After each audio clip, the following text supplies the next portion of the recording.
Dans cette vidéo, vous allez apprendre comment investir en bourse le meilleur gérant français William Higgins. Son fonds Indépendance et Expansion est un des meilleurs fonds européens sur 30 ans et tout simplement le meilleur fonds en France avec une performance de 13,2% par an depuis 1993. Donc il est en quelque sorte le Warren Buffett français et j'ai eu l'honneur de l'interviewer pour qu'il nous livre tous ses secrets d'investisseur. Donc vous allez découvrir ses critères de sélection de valeurs, son processus d'investissement, comment il se positionne sur les small caps. Il vous donnera aussi ses conseils pour un investisseur particulier pour se constituer un portefeuille boursier et pour pouvoir réussir en bourse. On reviendra aussi sur les erreurs que commettent généralement les investisseurs particuliers. On parlera aussi de la pertinence ou non du critère dividende et sur la différence fondamentale entre une stratégie growth et une stratégie value. Il nous expliquera aussi comment il se sert de la macroéconomie pour ses investissements. Et en fin d'interview, j'ai demandé à William Higgins de nous donner, selon lui, son propre secret d'investisseur qui lui a permis de devenir un des meilleurs gérants Europe sur 30 ans. Donc ne ratez pas cette interview inédite, passionnante et riche en enseignements, vous allez voir. Je vous laisse visionner tout ça tout de suite. Bonjour Monsieur Higgins,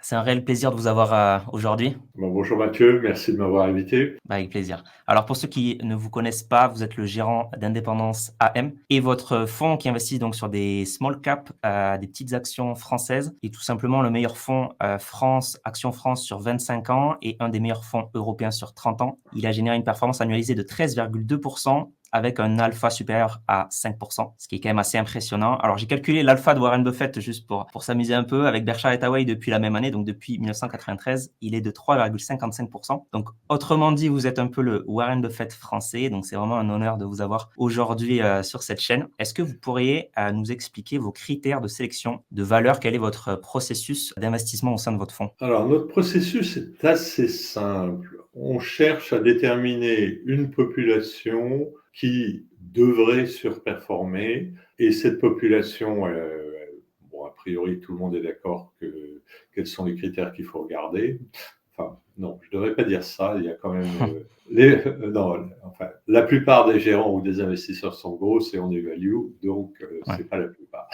Donc, nos critères sont une faible valorisation. On pourrait prendre le price earning, mais on prend le prix sur autofinancement parce que c'est un critère qui est un peu moins regardé et notamment dans les périodes de récession, il est plus intéressant parce que le résultat net, à la limite, va disparaître, mais l'autofinancement va être plus stable. Et deuxièmement, la rentabilité des capitaux engagés. Alors ça, pour deux raisons en fait. La première raison, c'est que ça donne une estimation assez bonne de la pression concurrentielle. C'est-à-dire, si vous avez une rentabilité des fonds propres de 15%, a priori, vos concurrents sont pas très efficaces ou alors vous êtes dans un cartel. Et deuxièmement, le fait d'avoir une forte rentabilité des capitaux engagés, ça veut dire aussi que vous avez de la free cash flow. Et ça veut dire aussi que vous êtes en mesure d'investir tous les ans des montants significatifs. Et au bout d'un certain temps, la productivité de votre société va être meilleure puisque vous avez investi. Et si vos concurrents n'ont pas cette possibilité d'investir autant, ils vont être dépassés. Et globalement, vous n'aurez plus de concurrents sérieux. C'est un peu ce qui s'est passé sur LDC en France. Dans les années 90, ils nous donnaient des beaux tableaux avec les parts de marché en France. Et depuis quelques années, ils ont arrêté en disant, bon, il n'y a plus de concurrents sérieux en France. Bon, il y a des concurrents ayant des faibles parts de marché qui ne sont pas très agressifs. Et ils disent, le jour où on aura des concurrents, le jour où il y aura un gros Européen qui débarquera. Donc, c'est les deux critères qu'on suit. Après, on en a beaucoup d'autres, sinon ça serait trop facile. On fait un peu de momentum, c'est-à-dire nous sommes persuadés qu'il n'y a pas que les gérants qui achètent des valeurs, il y a les concurrents, il y a les salariés, notamment parce que l'AMF a jamais poursuivi un salarié pour avoir utilisé une information privilégiée, donc ceux-là agissent en bourse. Et si le cours de bourse est complètement aberrant, toutes ces personnes vont intervenir. Bon, parce qu'en plus, on peut dire que les fournisseurs et les clients savent à peu près ce qui se passe dans le secteur. D'accord, très clair. Au début, vous avez parlé donc que vous étiez value, alors que la plupart des gens sont growth. Qu'est-ce qu'un investisseur value pour vous? C'est vraiment être en dessous du marché par rapport au prix sur autofinancement, du coup, c'est ça? C'est ça, mais j'admets qu'il y a d'autres critères. Il y a un très bon critère que j'arrive pas à utiliser parce que aucun investisseur n'est prêt à me fournir des fonds pour pour tester cette politique, c'est le chiffre d'affaires. En fait, il y a un livre que j'aime bien qui s'appelle What Works on Wall Street de O'Shaughnessy, et il explique que le critère value plus efficace, c'est prix sur chiffre d'affaires. En plus, il est facile à calculer. Le prix sur actif net marche, mais alors là, moi, j'ai vraiment des problèmes avec ce critère-là. Généralement, je tombe toujours sur des vieilles sociétés industrielles qui ont oublié d'amortir leurs machines. Et généralement, elles sont en difficulté. Le prix sur le price earning, ça marche aussi, mais comme tout le monde le regarde, ça me paraît moins efficace. Le rendement est une catastrophe. Hein. Rendement dividende. Oui, Ok. disons, pour moi, le dividende est dans les critères value, c'est pas efficace du tout. Alors, il faut multiplier les critères. Enfin, bon, pour moi, c'est pas un bon critère. Ok. Ah oui. Bon, ça, c'est super intéressant parce que côté investisseur particulier, en France, mais surtout aux États-Unis, il y a vraiment un culte du dividende, alors qui peut servir soit pour analyser une action, soit parce que les investisseurs aiment bien avoir une forme de récurrence de paiement. Mais ok, donc pour vous, aujourd'hui, les dividendes, c'est pas du tout un critère. Du coup, j'imagine que en tant qu'investisseur dans des small caps, vous avez plutôt des entreprises qui réinvestissent à l'intérieur de la boîte, qui réinvestissent plutôt que qui distribuent leurs bénéfices, c'est ça? Oui, en fait, je pense que pour être investisseur, il faut être très modeste. Ouais.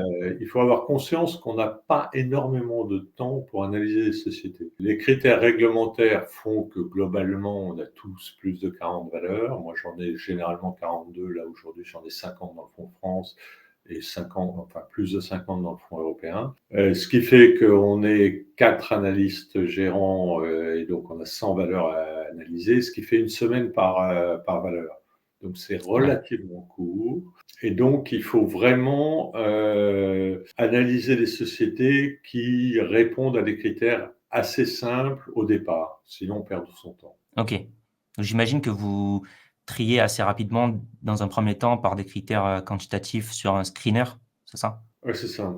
Ok. Donc l'idée, c'est en fait, bon, c'est comme les pêcheurs, ils vont dans les endroits poissonneux. Voilà. Ouais. Donc il faut savoir que, a priori, si les sociétés gagnent bien leur vie, si elles sont mal valorisées, il y a probablement une aberration. Ok. Très clair. Est-ce que vous savez à peu près quelle est la moyenne du PER de votre portefeuille, même si c'est pas un critère que vous regardez, c'est quand même assez parlant pour les gens. Donc, bizarrement, c'est le critère que je connais le mieux. En fait, je sais que j'ai Ah un ouais. faible sur cash flow, mais je connais pas le Ok. ratio.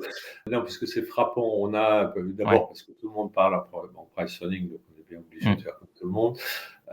Aujourd'hui, on doit avoir un price earning sur la France inférieur à 10. Ok. On est sur un marché baissier. Ouais. On est clairement sur un marché baissier. Le marché, la dernière fois que j'ai regardé, était encore à 15. 15, c'est un peu une constante. Hein, disons, le price Historique. earning historique du marché français, c'est Ouais. 15.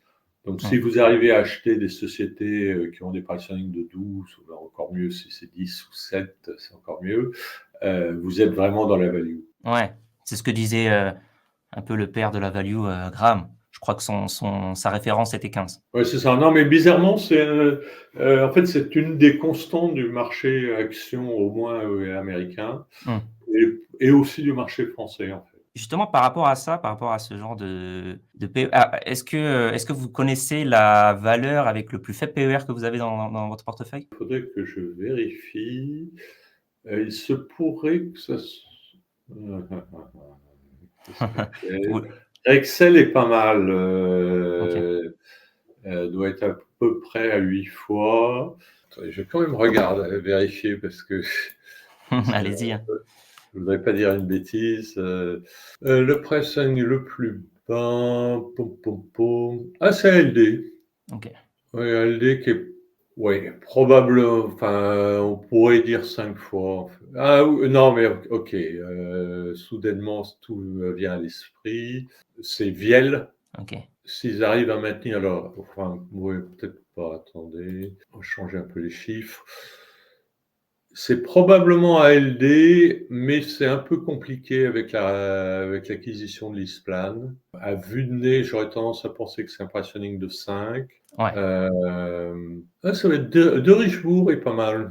De Richebourg aurait un price-earning de 4 si la récession n'est pas extraordinaire. ok. Viel est à peu près à 6 fois. Et Erige est à 6 fois aussi. C'est quand même impressionnant de voir à quel point vous êtes transparent sur votre portefeuille, et vous donnez aussi toute votre stratégie globalement. Ça, pour vous, c'est pas du tout un souci. Globalement, la majorité des gérants, comme vous dites, seront growth de toute façon et viendront pas sur votre secteur, sur la value, c'est ça? En fait, de temps en temps, on se dit que c'est pas une bonne stratégie.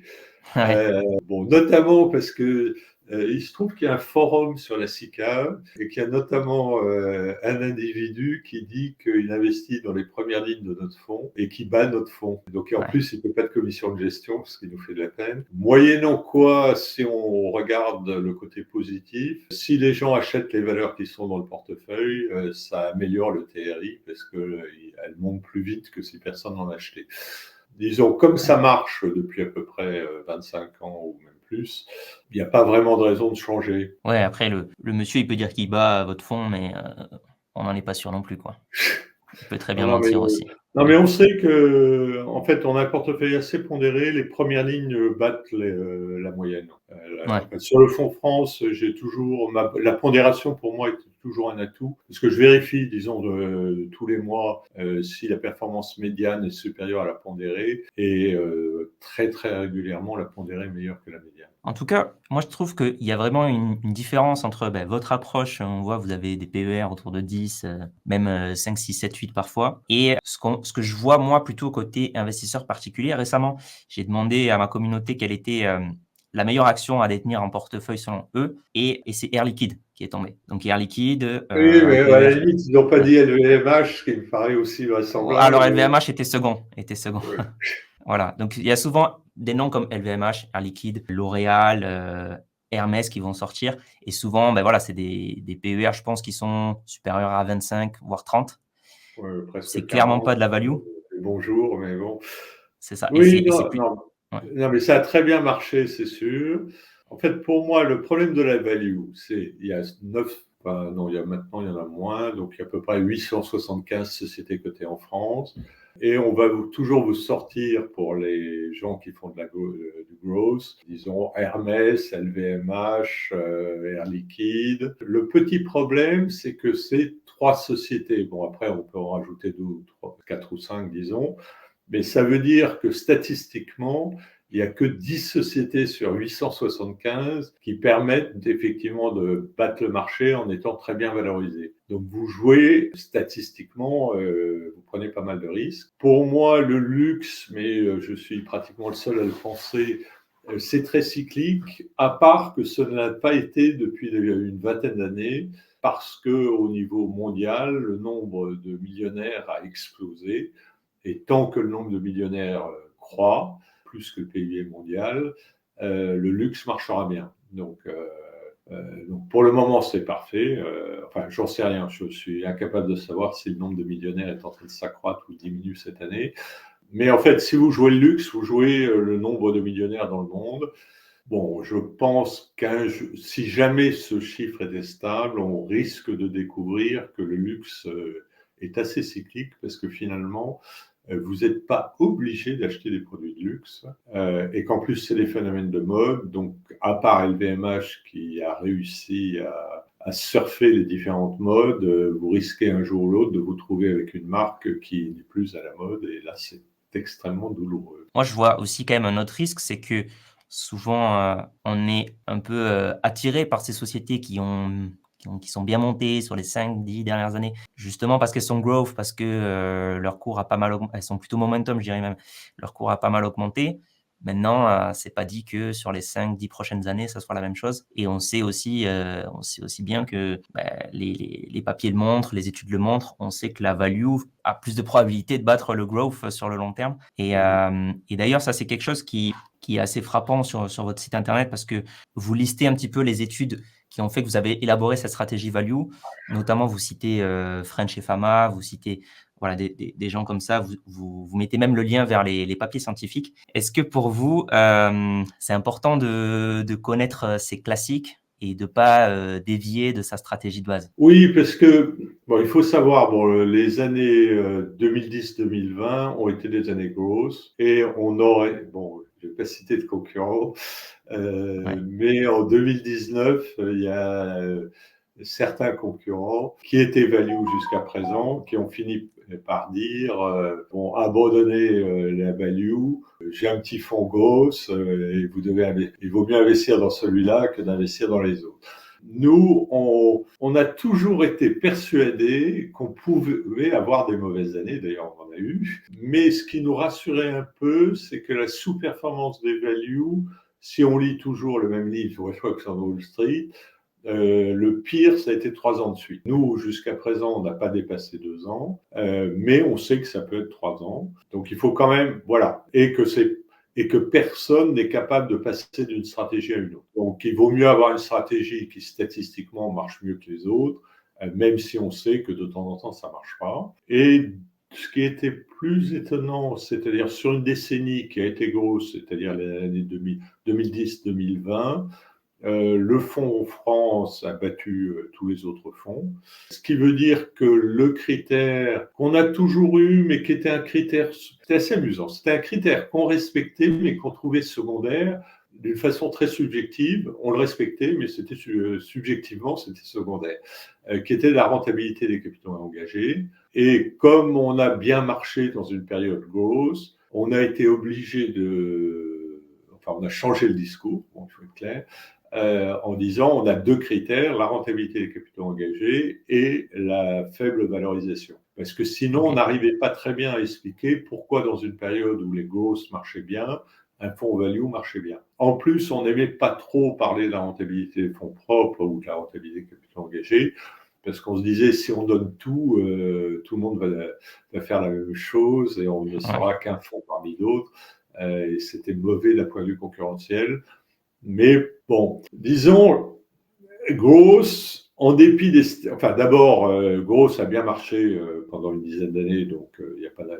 disons, les gens vont rester grosses. Et d'après moi, les stratégies de croissance sont bien au point de vue marketing. Donc, elles resteront pratiquées. Parce que si vous donnez de l'argent à quelqu'un, enfin à un géant, bien sûr, et que celui-là vous dit « je suis incapable de prévoir l'avenir, je me contente d'acheter des titres pas chers », vous n'allez pas être rassuré. Et finalement, le gérant grosse qui vous dit moi, j'ai investi dans des sociétés dont je suis raisonnablement sûr, on va dire, qu'elles vont croître très vite pendant 5 ans, ça rassure.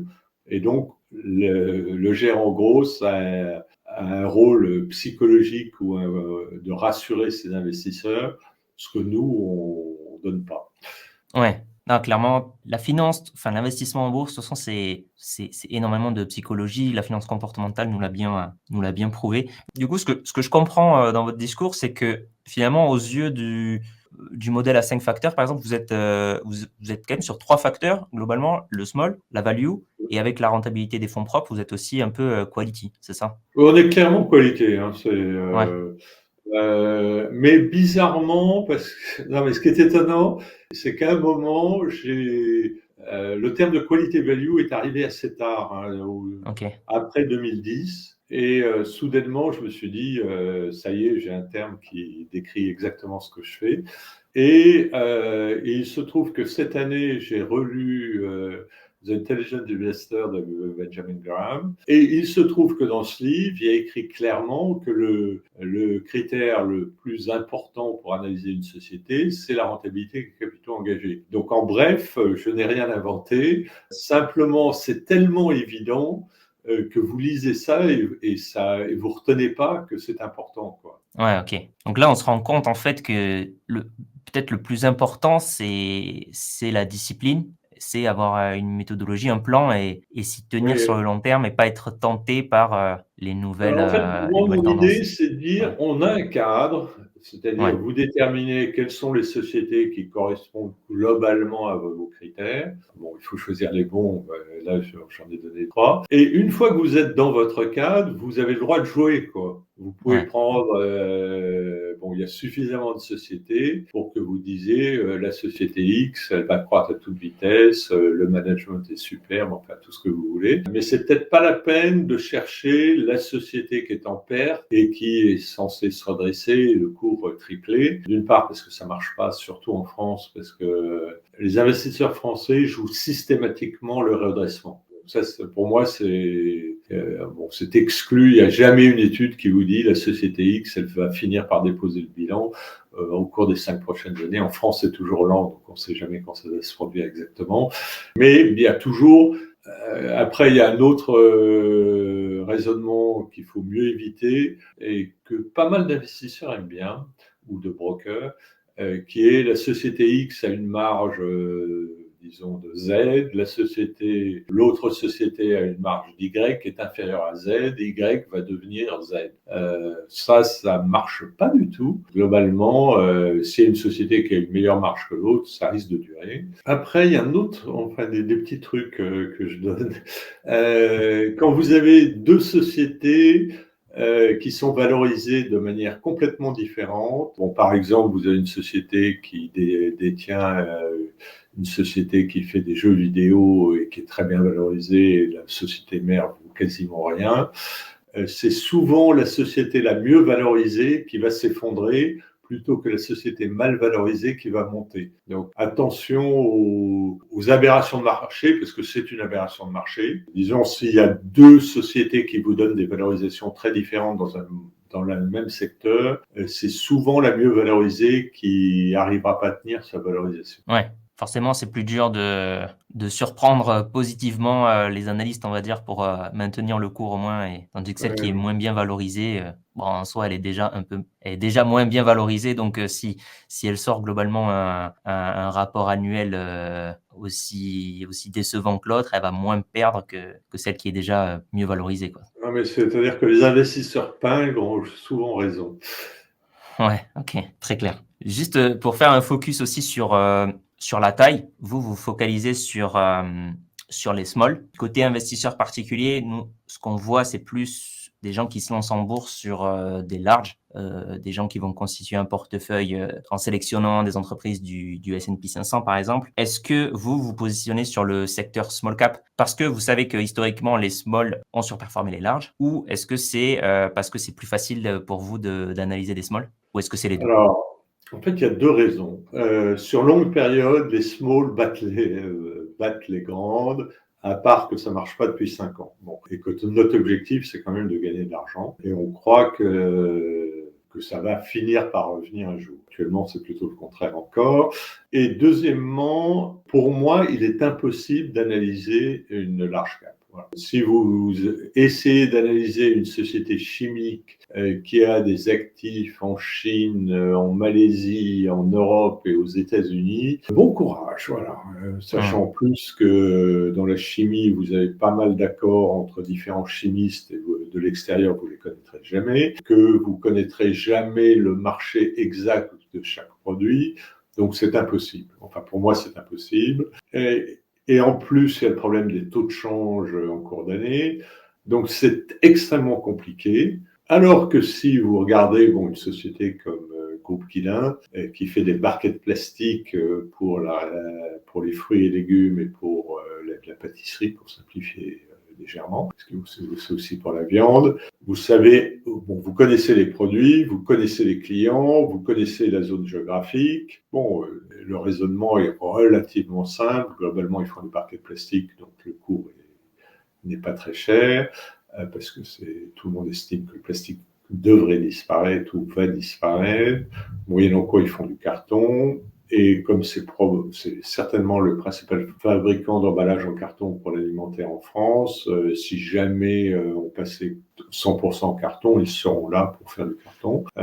Donc en bref, vous arrivez à analyser à peu près ce qui se passe. Okay. Et si vous regardez Piscine des Joyaux, vous pouvez analyser le marché des piscines en France et leur avantage compétitif par rapport à des concurrents et la pression réglementaire en disant est-ce que les maires vont autoriser la construction de piscines au cours des prochaines années. Donc vous savez à peu près ce qui se se passe. Alors que si Piscine des Joyaux était mondiale, vous ne sauriez absolument pas ce qui allait se passer en Californie ou ailleurs. C'est trop compliqué. Ok. Du coup, des fois, j'ai l'impression que les investisseurs particuliers, ils font un petit peu le contraire de vous. C'est-à-dire, ils font des large, vous faites du small. Ils font plutôt du growth, vous faites plutôt du value. Est-ce que vous pensez, qu'un investisseur particulier serait mieux à investir dans du small value?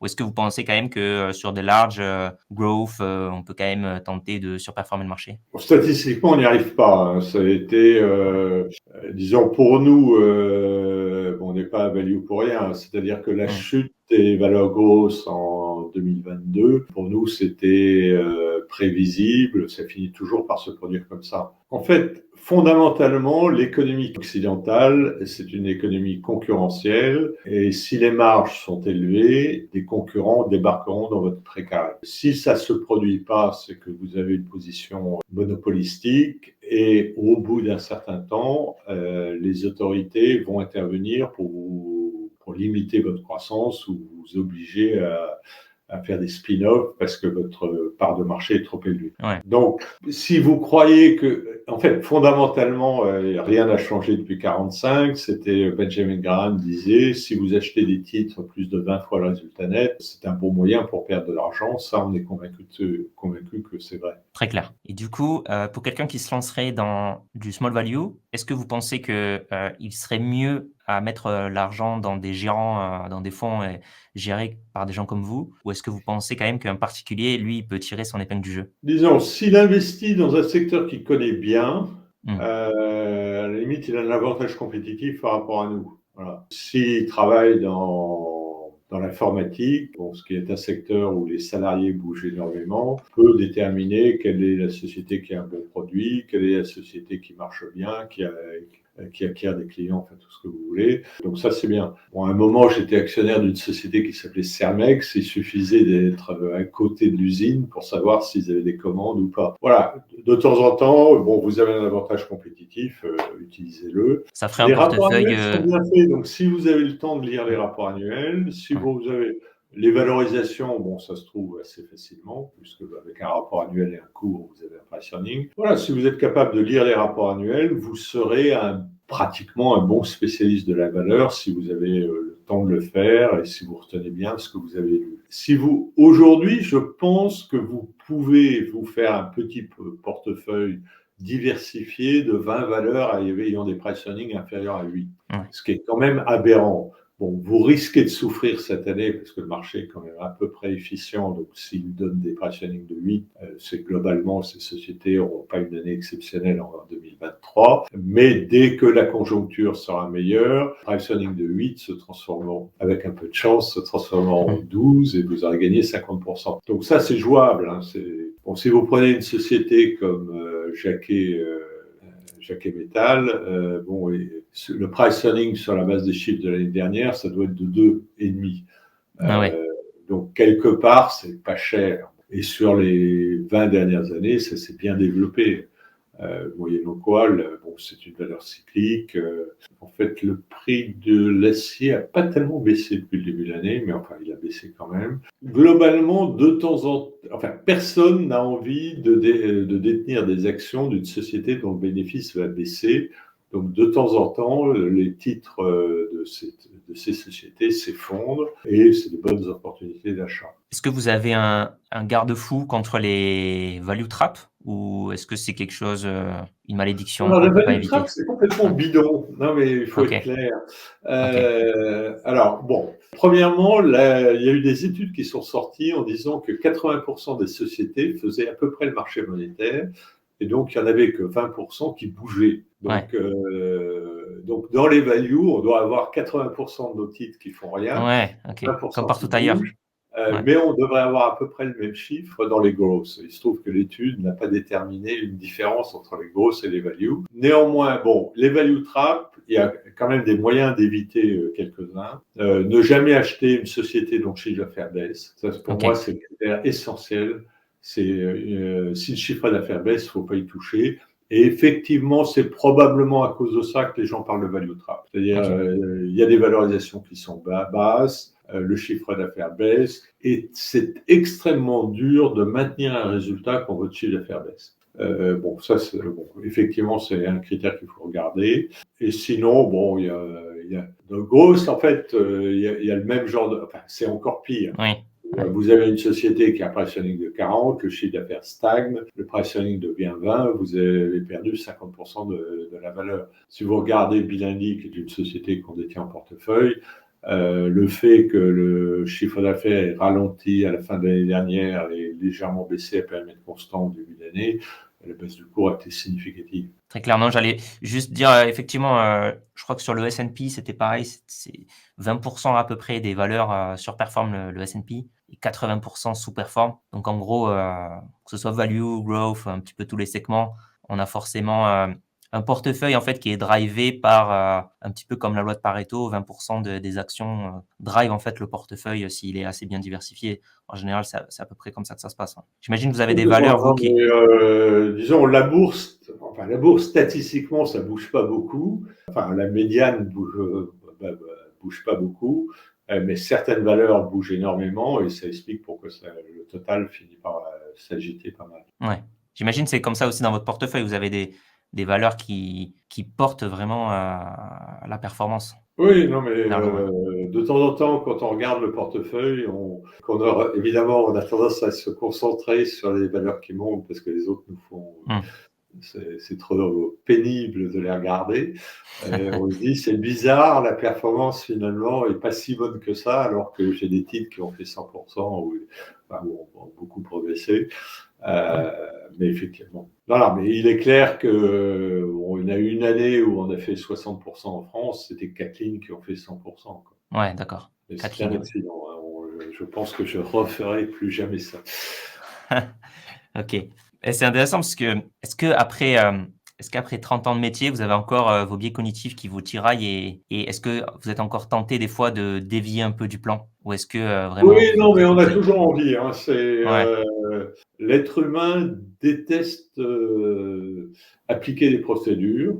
Ouais. Donc, le biais, c'est de se dire ce cas est un cas différent de celui qui était prévu par la procédure, donc je n'applique pas la procédure. Pendant un temps fou, j'avais une valeur grosse dans le portefeuille et en plus, ça marchait très bien. Probablement parce que comme j'en avais qu'une, j'étais très sélectif. Puis j'ai fini par arrêter. J'ai dû avoir un problème une année, mais bon, on peut s'amuser. Enfin, de toute façon, bon, si on s'amuse, pourquoi pas. Mais oui, non, mais il y a des moments où, à titre personnel, j'ai fait de l'immobilier coté alors que les price earnings étaient élevés. Évidemment, je me suis ruiné, ça m'apprendra. En sachant que, a priori, l'immobilier ne fait pas partie du tout des cibles des SICAV. Non, mais on a toujours tendance à vouloir sortir du cadre, mais il faut savoir que c'est une tentation qu'on a, voilà, donc il faut éviter de la faire. Et comme je suis très vieux, je sais que j'ai perdu beaucoup d'argent en sortant de ma stratégie. Donc j'ai tendance maintenant à plus me fatiguer du tout. C'est des erreurs qui coûtent, mais qui permettent d'apprendre et pas répéter ensuite. Est-ce que vous privilégiez certains secteurs d'activité en bourse ou pas du tout? Moi, je vois côté investisseur particulier, il y a pas mal de gens qui essayent de chercher le prochain secteur en vogue. Là, récemment, par exemple, j'ai fait une vidéo sur l'intelligence artificielle et j'expliquais pourquoi c'était contre-productif de prendre un biais là-dessus. Est-ce que vous prenez parfois des biais sur des secteurs ou vous gardez un portefeuille très diversifié sectoriellement? Non, en fait, de temps en temps, on a fait des choix. En fait, à un moment, on avait estimé ce qui a été le cas, hein, mais ça n'a pas duré, que les équipementiers automobiles étaient sous-valorisés. Ils avaient une très forte rentabilité des capitaux engagés parce que le juste à temps leur permettait de ne pas avoir de stock, pour simplifier. Donc c'était un modèle qui était très efficace. Après, ils avaient commencé à avoir du know-how, donc ça leur permettait de bien vendre leurs produits. En plus, il n'y avait pas d'inflation, donc les progrès de productivité leur permettaient de baisser les prix de production et donc d'améliorer leur marge pendant les 5 ans, parce que généralement ils avaient des contrats de 5 ans. Donc ça, c'était parfait. Moyennant quoi, tout a changé parce que les constructeurs automobiles ont décidé de faire de la premiumisation, donc en bref, les volumes ont baissé. L'inflation a redémarré, donc il est plus difficile pour les équipementiers de faire passer. Enfin, il est extrêmement difficile pour un équipementier de faire passer une hausse des prix, et donc l'augmentation de la productivité leur permet simplement de maintenir leur marge dans le meilleur des cas, et que par ailleurs, les constructeurs automobiles, notamment Stellantis, sont devenus extrêmement durs par rapport aux équipementiers, donc il y a une pression sur les marges qui est forte. Donc c'est un secteur qu'on a presque abandonné, disons. Et on a été assez fortement investi dans tout ce qui était informatique. Un peu par accident, ça doit être, parce que nous, on investit sur très longue période. Donc je pense que c'était 2013 où il y a eu des valorisations assez basses, de genre 5 fois le résultat d'exploitation, parce que les sociétés avaient du cash. Et on est resté investi pendant une dizaine d'années. La première ligne, c'est S2I, qui est une très belle société qui ressemble un peu à Alten, mais qui n'a pas du tout la même valorisation. Et Alten, enfin, Monsieur Azoulay avait reconnu que S2I était une belle société un jour où il avait tapé sur les autres sociétés du secteur. Donc ça, on l'aime bien. Et qui en plus est fortement présent en Pologne, et ils ont une croissance en Pologne qui est ahurissante. En moyennant quoi, la partie informatique en France, en tout cas, on sent qu'il y a un ralentissement cette année. Donc, il est probable qu'on va un peu diminuer la pondération. De temps en temps, on est confortable dans un secteur, on comprend les drivers, on comprend pourquoi le marché trouve que la valorisation doit être basse, et de temps en temps, on se dit qu'on n'est pas d'accord, donc on surpondère le secteur. Ça nous arrive. Est-ce que vous servez de la macroéconomie dans vos investissements? Pas du tout. Non, mais en fait, de formation, bon, moi j'avais fait Sciences Po, Sciences Éco, et globalement, j'étais plutôt un macroéconomiste qu'autre chose. Et au début, j'ai essayé d'utiliser la macro pour gérer les fonds. J'ai découvert assez rapidement que ça servait à rien. Donc, je pense que ça sert à rien. Bon, sauf des trucs assez simples. Si les taux montent, c'est pas vraisemblable, il est certain que la construction va souffrir. Donc effectivement, ce genre de raisonnement, ça on tient, mais disons, généralement, ça ne sert pas à grand-chose. Ouais, d'accord. Donc vous scrutez pas à tout prix la prochaine annonce de la Fed, par exemple? Non, pas du tout. Non, Ouais. en plus, moi, alors là, par contre, je suis monétariste. Non, mais c'est amusant parce que les monétaristes, peut-être parce que j'ai la flemme de changer de raisonnement, mais ça explique assez bien ce qui se passe depuis 2019. Et visiblement, la Fed n'est pas monétariste, donc je trouve que l'explication est moins bonne. Globalement, on a créé à peu près 30% de masse monétaire en plus depuis 2019, ce qui provoque de l'inflation, parce que l'inflation, c'est toujours un phénomène monétaire. Non, mais moi, ce qui m'amuse, c'est on entend, c'est des goulots d'étranglement, etc., etc. Pour moi, c'est la masse monétaire qui a cru, donc les prix ont augmenté. Les banques centrales n'ont plus la main parce qu'il y a quelque chose qui s'appelle la vélocité de la monnaie. C'est-à-dire, globalement, quand il n'y a pas d'inflation, que vous avez de l'argent dans votre compte en banque, vous ne l'utilisez pas, mais ça ne vous rend pas malade. Quand il y a beaucoup d'inflation, vous essayez de vous débarrasser de votre cash le plus vite possible. Et donc, avec une quantité de monnaie constante, vous pouvez avoir beaucoup plus de transactions. Et d'après moi, avec l'inflation qui a accéléré fortement depuis l'année dernière, la vitesse de vélocité va s'accroître fortement. Et comme personne n'est capable de prévoir à l'avance la vélocité, les banques centrales sont en difficulté. Donc pour moi, il y aura de l'inflation, elle aura beaucoup de mal à redescendre, et c'est plus un phénomène monétaire qu'un phénomène de pénurie. Ok, très clair. Je suis quand même macroéconomiste finalement.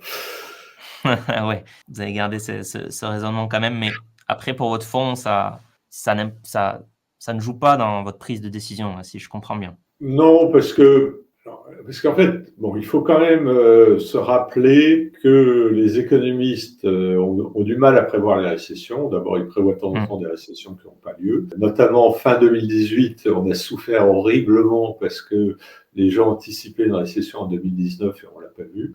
Néanmoins, bon, une baisse des cours fin 2018 qui était significative. Ne pas oublier que de temps en temps, les gens découvrent qu'il y a eu une récession 2 ans plus tard. Donc, bon...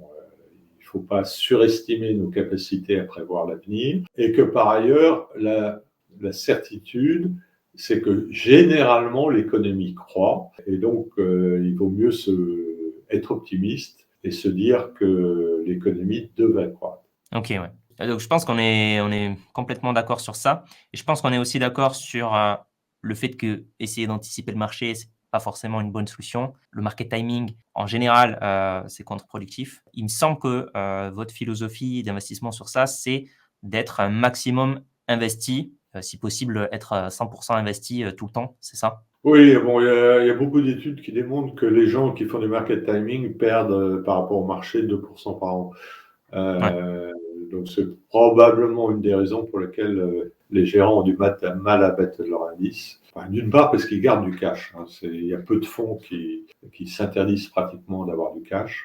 Donc on ne fait pas de market timing, on est toujours investi à près de 100%. Et en plus, c'est assez bien parce que l'objectif quand même, c'est de bouger le moins possible. Et si vous êtes investi à 100%, avant d'acheter quelque chose, vous êtes obligé de vendre. Donc c'est 2 décisions. Donc ça ralentit un peu la prise de décision. Et si vous n'avez pas des idées géniales pour les acquisitions ou les ventes, vous faites rien. Et généralement, faire rien est une stratégie qui a son mérite. Ouais, tout à fait. Par rapport au fait que vous minimisez les arbitrages, donc le fait de vendre pour acheter autre chose, ça c'est parce que vous essayez de minimiser les frais de transaction ou c'est pour une autre raison? C'est qu'on n'est pas si intelligent que ça, donc en dépit de la valeur de l'équipe avec qui je travaille, et il ne faut pas croire qu'on ait des idées géniales tous les matins. Ok, Donc, et qu'effectivement, bouger provoque des frais. ok, ouais, Ça, c'est très clair. sûr. D'ailleurs, quelle est la durée à peu près de détention moyenne d'une action au sein de votre fonds, vous savez? On garde les actions en moyenne à peu près 4 ans et demi. Soit dit en Ok, passant, c'est hyper compliqué de calculer les tensions moyennes. Parce que si vous avez par exemple une souscription aujourd'hui et un rachat demain du même montant, et que vous vendez les actions aujourd'hui et que vous les rachetez demain, est-ce que votre durée moyenne a changé ou est-ce qu'elle est constante? Pour moi, ouais, elle est constante, mais on pourrait dire qu'elle a changé. ok.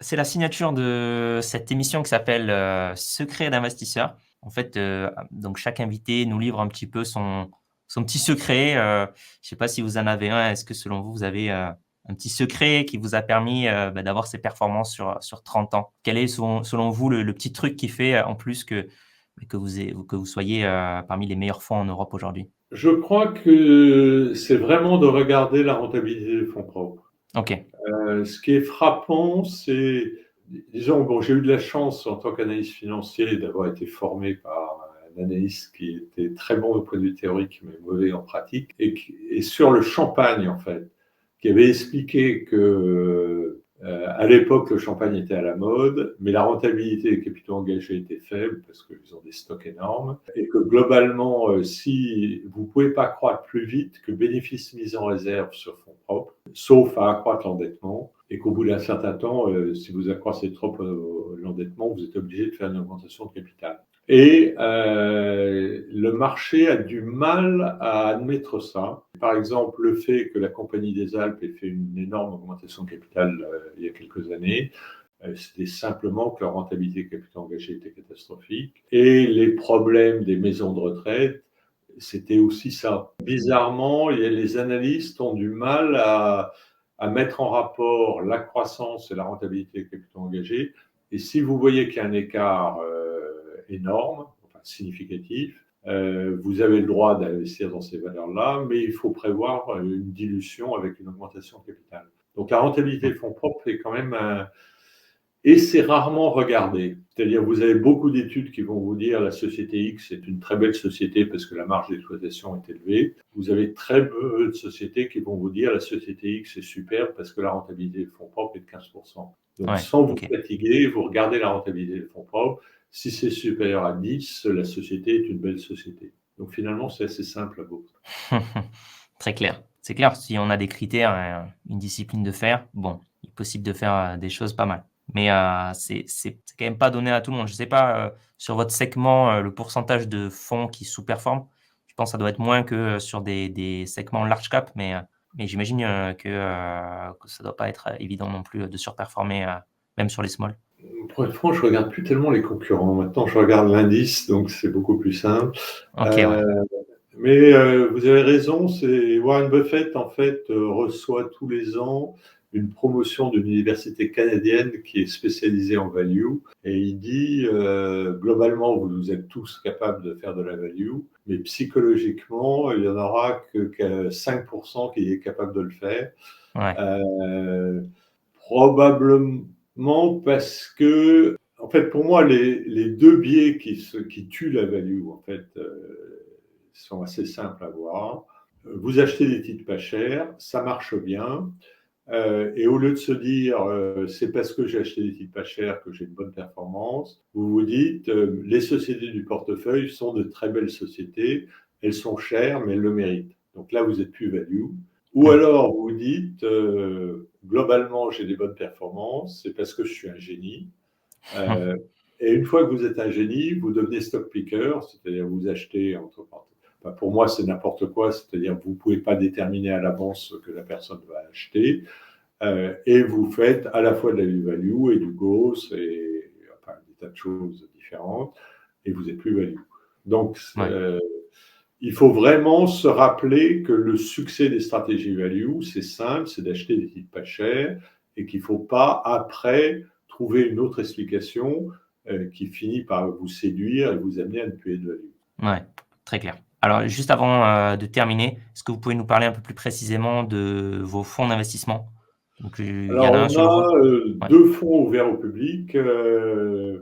La SICAV Indépendance et Expansion France, qui investit dans des valeurs moyennes françaises, qui est PEA, qui a 240 millions sous gestion, qui a un historique de 30 ans maintenant, qui est la première de sa catégorie sur 10 ans, 30 ans, et pas loin d'être première sur 3 ans, mais je n'ai pas vérifié depuis un certain temps, donc je ne donnerai pas les chiffres. Et on a un fonds Europe, qui celui-là est PEA-PME, qui gère actuellement 95 millions, qui marche très bien, qui est géré par l'équipe et qui a montré, que la stratégie qu'on applique sur la France est réplicable, ce qui est intéressant. Donc, les bases théoriques expliquent le succès. Et que par ailleurs, l'équipe qui est composée de moi, mais de 3 jeunes gérants plus un analyste, a de très belles performances. Et ma succession est très bien assurée, notamment parce que, comme l'Europe, c'est quand même un peu plus les jeunes que la France, qui est mon bébé, les jeunes gérants, de temps en temps, ne se privent pas de me dire que l'Europe marche mieux que la France, ce qui est une très belle réussite. Bravo, bravo en tout cas pour ça. Juste côté PEA-PME, pas trop compliqué quand même d'avoir un segment assez limité en termes de nombre Bon, ils d'entreprises? se plaignent parce qu'à 100 millions d'euros, c'est plus dur qu'à 50, parce qu'effectivement, le domaine est quand même assez réduit.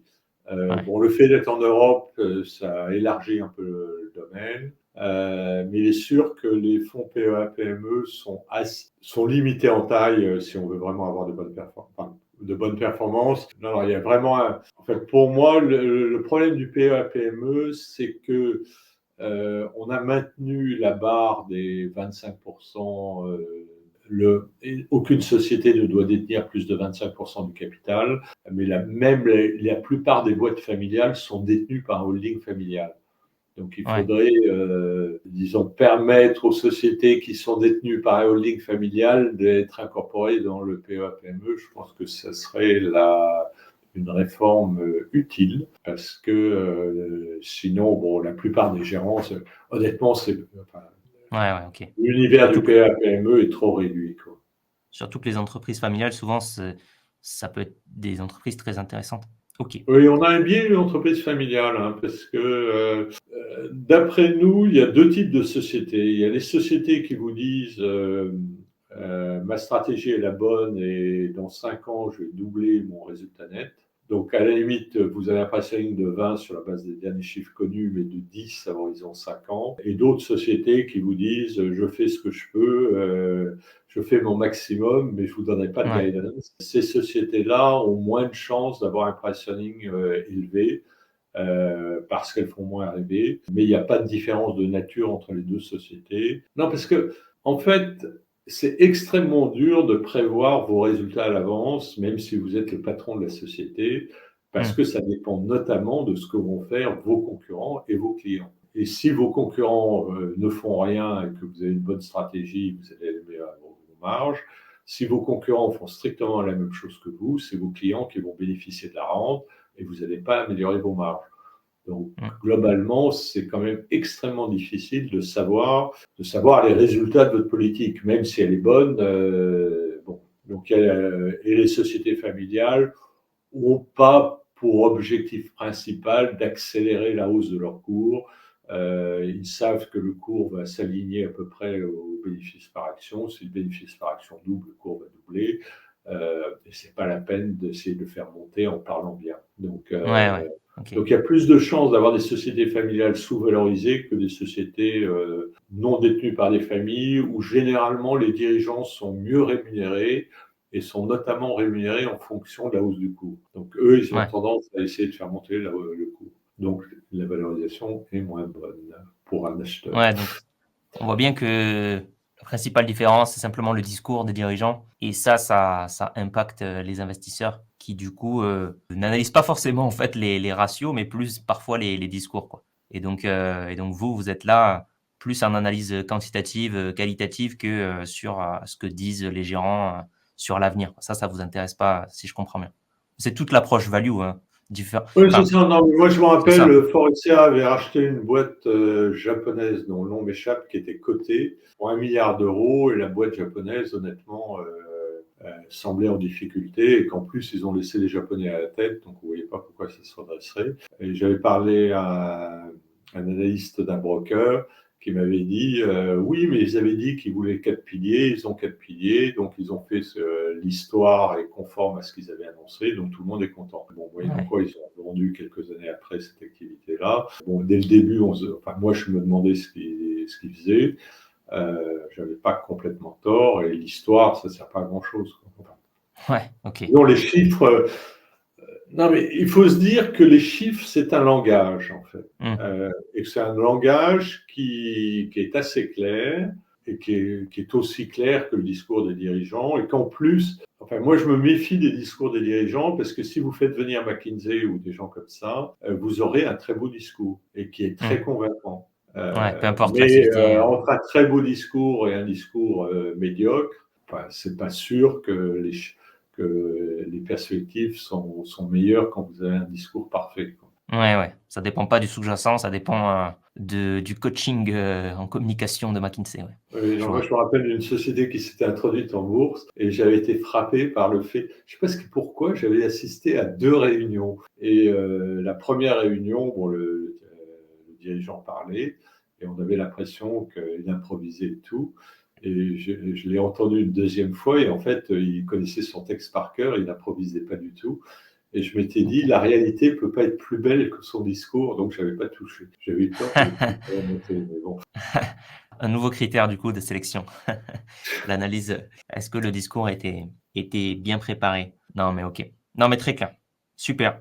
Ben, merci beaucoup. Je mettrai en tout cas en description le site de votre maison Indépendance AM. Indépendance Expansion, donc, qui s'est renommée Indépendance AM, si j'ai bien compris. Oui, on a Donc, n'hésitez pas. simplifié. En fait, on a découvert au bout de 30 ans, comme quoi on est quand même assez lent. Disons, bon, on était en train d'améliorer notre marketing ou communication, ce qui nous Ouais. arrive pratiquement tous les Oui, ça fait tous les 15 ans, 10 ans. Et on trouve indépendance expansion, on savait que ce nom n'était jamais retenu. C'était Ok. impressionnant. Il se trouve qu'avant, la société qui détenait Indépendance Expansion s'appelait Evalfi, et qu'Evalfi a été mémorisé. Il y a encore des gens qui m'appellent Evalfi. Ah, Alors qu'Indépendance Expansion, il y avait un problème majeur. Donc on s'était demandé s'il fallait changer de nom. Et on est tombé sur une spécialiste des noms de société qui nous a dit 2 mots abstraits, personne ne peut s'en rappeler. Donc on a trouvé l'explication. Et après mûre réflexion, on s'est dit, on va couper un. D'abord, ça fait gagner du temps. Et donc maintenant, on est indépendance. Mais indépendance, c'est assez sympathique. super, en tout cas, voilà, je mettrai le lien en description pour ceux qui veulent jeter un œil. Clairement, ça peut être des fonds à regarder pour votre PEA, pour votre PEA PME. Donc, indépendance-am.com. Merci beaucoup, Monsieur Egon. C'était très, très Merci de m'avoir intéressant. invité. Merci pour votre transparence et pour tous vos bons conseils. Merci beaucoup. Ok, merci, au revoir. Au revoir, Monsieur Eggons.